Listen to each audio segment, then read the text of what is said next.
Hey guys, it's Kelsey. I'm going to share my testimony with you guys, and I'm going to be open and real with you, and I hope that what I say can help you grow in your faith and help you with your relationship with God. Well, first off, I was raised Catholic in a very loving family. My family and I were always very involved with volunteering, teaching Sunday school, or just anything that we could do to help the church out.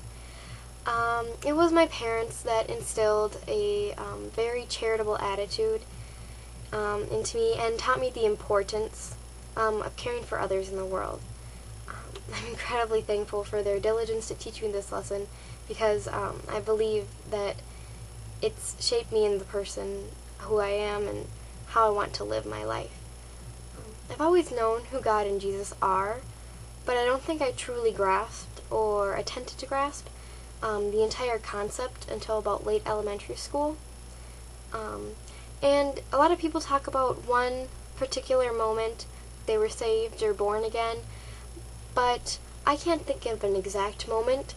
My faith has more just increased with my age. And so then as a child, I attended Mass, church, and Sunday school on a regular basis. But now that I think about it, it was kind of more just going through the motions. And my faith was kind of stagnant until about 7th grade. When my best friend at the time, a friendship that to the day I still deeply cherish, she started to suffer from depression. And got to the point where she attempted to commit suicide. Even though I was just observing this as her friend, my world was completely broken and shattered. I wanted to help her so badly, but there was nothing that I could do. She thankfully left school and was able to be healed, and now she's an amazing woman of God.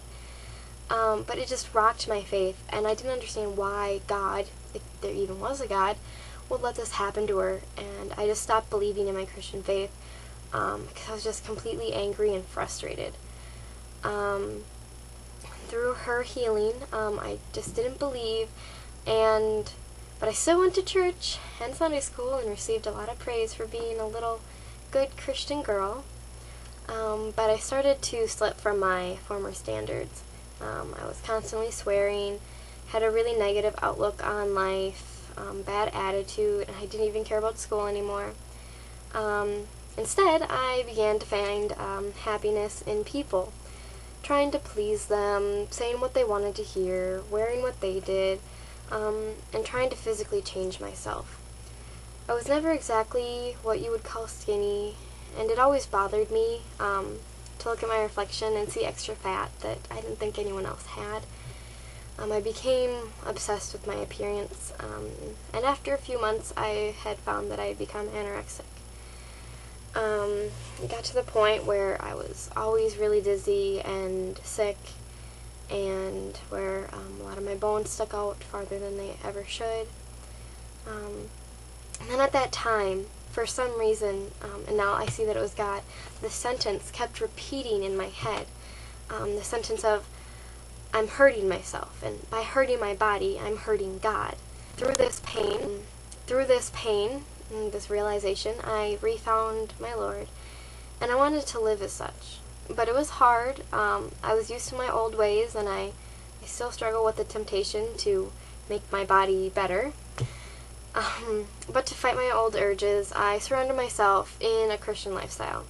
I focused in Mass. I truly tried to learn all that I could in Sunday school, and for the first time, I read the Bible on my own.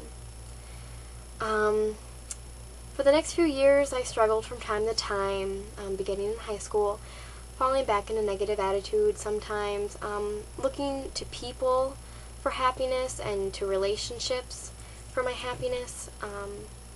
But in all that, I found that I was just looking for something and not really those particular things that I was involved in. I just wanted to find happiness. And then it came time for me to be confirmed through the Catholic Church. And for my church, to be confirmed, you have to attend a weekend retreat. So I went there for a weekend, and on this retreat, they give all of us students time to pray alone. And during this time, I was completely overcome by the Spirit. I think that was the very first time that I truly felt the Spirit with me. I felt God with me and knew at this point that that's what I wanted to do with my life. I needed and I wanted to get closer to God. When I returned from the retreat, I really sought God. I gained some more friends that were comfortable sharing their faith with me, and then I was invited to a youth group. I dove head in during my junior year of high school and loved it. It helped me strengthen my relationship with God a ton. And then through this youth group, I went to my very first mission trip. Pastor Zan, he was the pastor speaking at the mission trip. Well, he's such an amazing man of God. He opened my eyes to who God really is and showed me and all of us traveling there new ways to worship God. One night at an extremely emotional worship time, Pastor Zan asked all of us who felt the calling to devote their life through God, either through missions or ministry, he asked us to come forward in church for a prayer. Immediately and overwhelmingly, God revealed what I believe to be my calling. I went forward and promised the Lord that I would follow His plan to the best of my ability. When I returned home, I looked for more ways to serve God and His people. I volunteered when the opportunities presented themselves. I took a leadership position in my youth group, which I absolutely loved, and I'm so grateful that I had the chance to do it. And then since then, I feel that I've been rather strong and consistent in my faith, except for one instance. I had been in a relationship with a young man of God, and he's still a very good friend. But it just wasn't right, and it ended. And sadly, I was left really struggling with a lot of trust issues, and I've been having trouble allowing people to get close and to really see who I am, afraid that if I let them get too close, I'll just get hurt. But I'm trying to work through this. This is helping. But through all of this, I know that even if I can't exactly trust everyone on this planet, I can still trust God. Because no matter what, He's going to be with me. He's going to love me, even if the world condemns me. I love my Lord, and I wanted to share my story in case any of you can relate with any aspect of this. I want all of you so much to have a strong relationship with God and a strong connection with Him. I want you to know that He does love you. If you guys don't know this yet, He does love you so much. And nothing can ever change that. No matter what you do, no matter what you go through, He still loves you. And one of my favorite verses is Psalm 56, 9 through 11. When I cry out to you, then my enemies will turn back. This I know, because God is for me. In God I will praise His word. In the Lord I will praise His word. In God I have put my trust. I will not be afraid. What can man do to me? I just want you guys to know that He does love you and that He's always with you, that He will always strengthen you and you can always trust Him. I hope this has helped you guys in any way. Thanks for watching.